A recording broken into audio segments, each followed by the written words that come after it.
Pre-algebra, lesson 103, distributive property. This is a very, very important lesson because distributive property is one of your main rules that you use to rewrite numbers and to simplify numbers in algebra. So it's very important that we understand this and that we know how to use it properly. So first, we'll do some explanation. We'll do some arithmetic explanation, and then I'm also going to do some logical or visual explanation. Okay. So let's start with the arithmetic explanation. So we have something like 4 times 2 plus 3, right? So PEMDAS, or the order of operations, tells us I need to solve the parentheses first, right? So I would say, okay, well, if I have to solve the parentheses first, then 2 plus 3 is equal to 5. Okay, now I can go to the multiplication.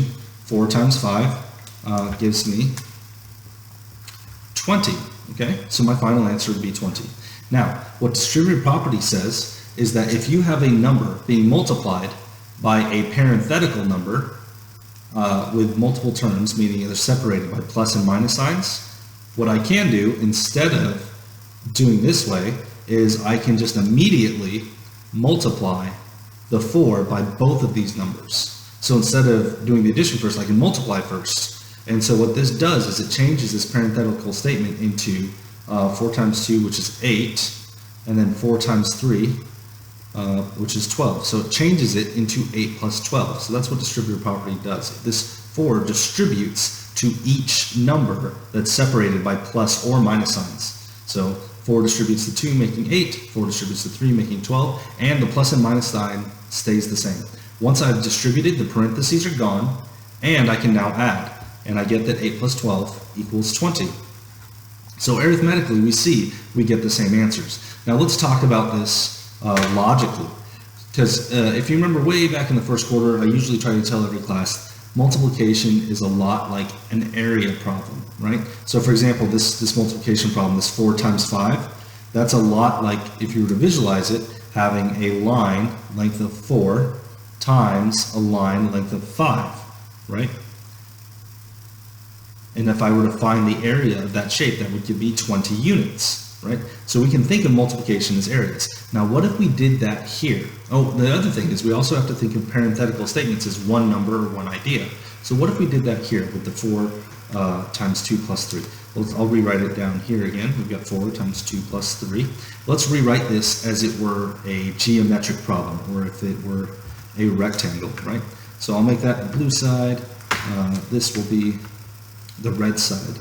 And let's draw this, this rectangle. So I've got one side of 4, okay? And then I've got another side that's going to be, actually, let's make this 2 colors. Instead of making it red, we'll make it purple and orange, right? So I've got a purple amount, which is going to be 2. The side is going to be the length of 2 plus 3. And then I've got an orange side, which is 3. Okay? That's what I've done. All right? So those are the sides of this rectangle, right? If I do the opposite side, that will also be 4.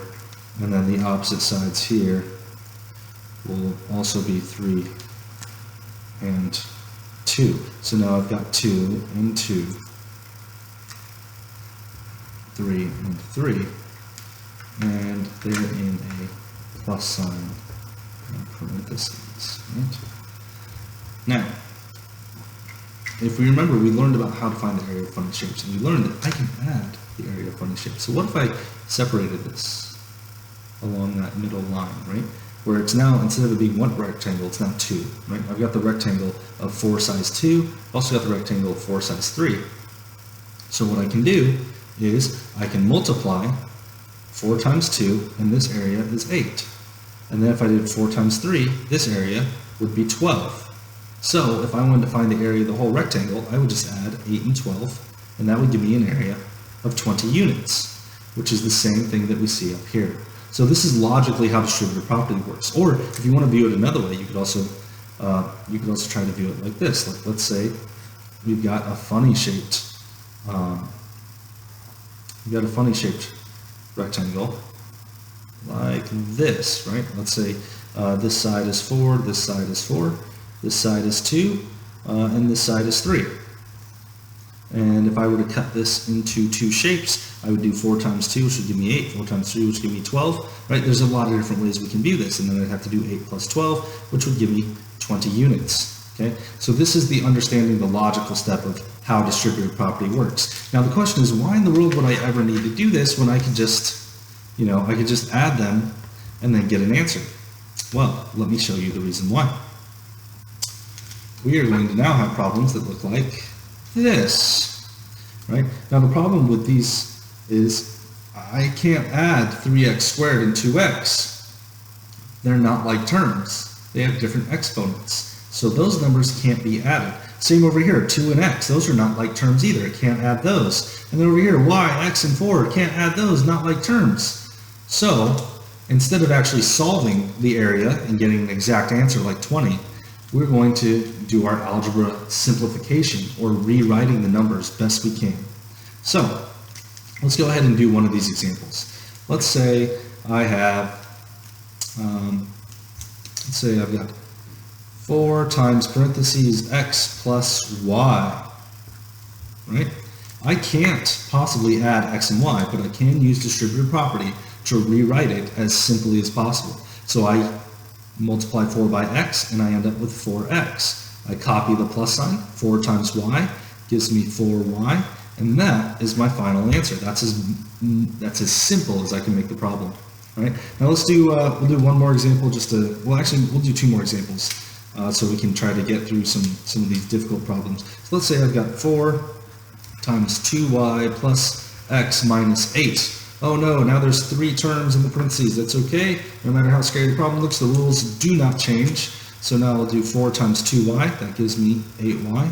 I copy the plus sign. I do 4 times x. That gives me 4x. I copy the minus sign. 4 times 8 gives me 32. And that is my final answer. All right. One last one. What happens if we have a letter on the outside? What if we have something scary like this? X times y minus x minus 4. Well, have no fear. Even if there's a letter on the outside, distributive property will help us simplify this. So we're just going to take that x, we're going to multiply it by the y. I can't really simplify that, so I'll just write it as xy. Excuse me. Then I'll copy the minus sign. Now I take the x times x. Ooh, what is x times x? It's x squared. Okay. And then copy the minus sign, and then I do x times 4. 4 times x is 4x, and that's my final answer. All right, so that's distributive property. If you guys have any questions, let me know on the school website, and I will see you in class.